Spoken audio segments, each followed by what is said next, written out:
great ball striking, it comes down to three things: hitting down on the golf ball, hitting the ball in the center of the face, and having a square club face pointed at your target. I'm PGA teaching professional Todd Kolb, Director of Instruction for US Golf TV, and there is nothing like that feeling that when the club comes in contact with the ball and it goes right through your veins and right up through your body, and you know you've hit that perfect shot. It's what we love about the game. So let me show you three things that you can do. So here we go. Let's dive into it. And then at the end, I got a nice simple drill that I'm going to share with you. Now, if we want to hit down on the golf ball, that's one of the core concepts. Remember, down on the golf ball, hit the ball in the center of the face, and the club face pointed at the target line. Those are the three things that we're striving for. So let's talk about hitting down on the golf ball. Now, here's what you got to understand, is that when you swing the golf club, specifically your lead arm, that's my left arm, all right? The direction that we swing the golf club has a huge impact on where the club hits the ground, okay? So, as I'm sitting here, I'm just gonna make some practice swings. I got my main man, Nick, back there on the camera. We've also got the front on view. When my lead arm swings more straight back, I tend to hit the ground more kind of right where the ball's at. And the ball's basically in the center of my stance. Now, as I start to swing the club around my body, where do I start hitting the ground? Notice I'm not shifting my weight, I'm doing nothing. I'm just swinging the direction of my arms in a different way. All right, back to straight back. Now I'm gonna go out. Where am I hitting the ground now? Out in front, okay? So that's the first thing you gotta understand. I'm gonna show you actually how to get it going in the right direction here in just a second.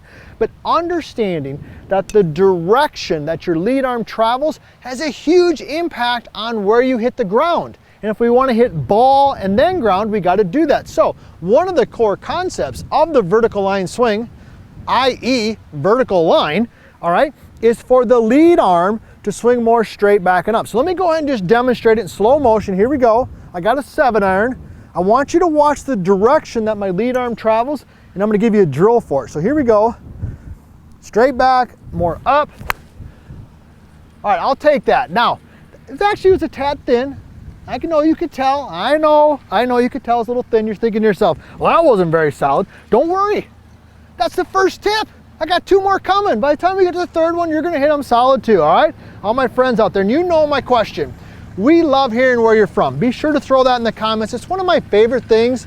Nick and I, every morning when we catch up, we always talk about where everybody's from. It's really cool. And do us a favor, ring the bell, like the channel, tell other people about it. Now, what's the drill? Well, here's the drill that you can do. Just simply take your golf club and kind of rest it against your body and just let your lead arm kind of, see that? You would never do this, okay? Just let it swing and feel the freedom that your lead arm is traveling. So do a couple of these. You know we love our 3 setters. So here we go. There's 1, there's 2, there's 3. Now I got the feeling, I'm gonna get my lead arm going more straight back and up. Oh, we're getting more solid. Nick, all the naysayers, that was more solid. All right, now, second tip has to do with pressure shift. All right, so let me go ahead and demonstrate here. So I'm just gonna swing my arm straight back and straight through, all right? Because we know that's what we want, right? Now, as I start moving my weight, as my weight goes back, where do I start hitting the ground? Behind the golf ball. Okay, back to not moving at all. I'm hitting the center. Now, if I start going forward, where do I start hitting the ground? Forward. All right, so that's the second thing that you're learning, is the pressure movement on the feet has a huge impact on where you hit the ground, right? And that's one of the core concepts of great ball striking. Ball, ground, in the center of the face, square club face. And we're gonna get to those couple. Now, how do we do that? Because hang with me here. Hang with me, because I know what you're gonna think. You're gonna say, oh, Todd, that's a sway. I'm gonna give you a drill here at the end that will show you it's not a sway. So what I want you to know, and I want you to do, is I want you to start with a little bit more weight on your lead foot, 60-40, right? 60 on the lead, 40 on the trail. It's one of the core concepts of the vertical line swing, all right? But then early on, you're gonna shift that weight towards your trail foot, and then you're gonna move it towards your lead foot. Okay, so I start 60-40, I move it towards my trail, and then I wanna get it going forward. So on the finish, I want your knees to be touching. On the finish, I want your knees to be touching. So here we go, we're gonna tie it together. And I'm gonna get to the number one thing. So I got my 60, I got my 40, I'm gonna reverse that, and my weight's forward, my knees are touching, that moved the bottom of my swing forward. Now, I know you might be thinking, hey, maybe that's a sway. That's okay, hang with me. At the end, I'm gonna show you a little drill that tells you why it's not a sway. Number one, the number one thing you gotta do to have great ball striking is hit the ball in the center of the face and have a square club face. Now, most golfers, this might be you, I want you to ask yourself, maybe even put it in the comments, do you take divots? Do you take divots?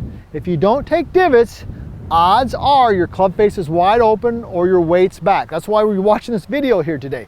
If you hit the ball high and to the right for a right-handed golfer, no distance, just weak shots, pay attention to this tip because this is for you. What we've got to do to get that golf ball in that great contact is we've got to get control over the club face. So when we swing the club back, the club face has a certain look. This is good, this is bad, and when I get to the top, this is good, this is bad. Let me do that again, and I'm going to give you a drill to practice that. Here we go. Bad, good, bad, good. All right, everybody see the difference there? Hopefully you do. Now, how can you practice that? I got you, all right? So I'm gonna take a golf tee, and I've got my glove on right here, and I'm just gonna go ahead and I'm gonna take this golf tee, I'm gonna put it right in there, kind of right in the gap, and then I'm gonna close the Velcro. So right in the gap and close the Velcro. So you can see how that tee's it's just there. See that? I used this drill actually with one of my tour professionals years ago. We used this one, it was a mainstay for us because she had difficulty getting control of the club face, so we did this one a lot. Everybody see how I did that? Now, so here's what you're gonna do. When you're set in there with the tee, you're gonna rotate the tee down towards the golf ball. See how it's pointing towards the golf ball? It's not pointing over there towards the sky. So towards the golf ball, and then it's going towards the sky versus over there. Everybody see that? So here we go. Golf ball, sky. Let me go ahead and hit a shot. So this is tip number one. This is by far the most important. Golf ball, sky. Here we go. Shift my weight. Golf ball, sky. Lead arm backing up. Oh, best one of the day right there. All right, that's how we get control over the club face. All right, now, I've got to share one more drill with you. I promised you this because you might be thinking the pressure shift deal, we've learned club face control, pressure shifting, everything, and that looks like a sway. It's not a sway. Everybody these days has got a phone. I don't have one on me right now because Nick doesn't let me keep my phone handy when we're shooting video because he wants to keep me on task, all right? But I do have this mic box right here, all right? Everybody see this mic box? For you, this would be your phone. It's in your trail pocket. It's in my right pocket. Everybody see that? So the drill that I want you to do to not sway, is when you're set in here, I want that phone, the mic box, to work back this way. Everybody see that? I'm taking that phone and the mic box and it's going back and then it's gonna go forward. All right, let me go ahead and do it again. Here we go. Back and forward. All right, let me go ahead and hit a shot. So here we go. I got my lead arm direction. All right, I got club face control. I'm gonna focus on the box. It's gonna go back and then forward, so it's back and then forward. Really solid. That's how we have good, solid contact. Hey, if you liked this, you gotta check out my next video where I helped one of my students, Jeff. We added 20 yards to his irons by simply making one little adjustment.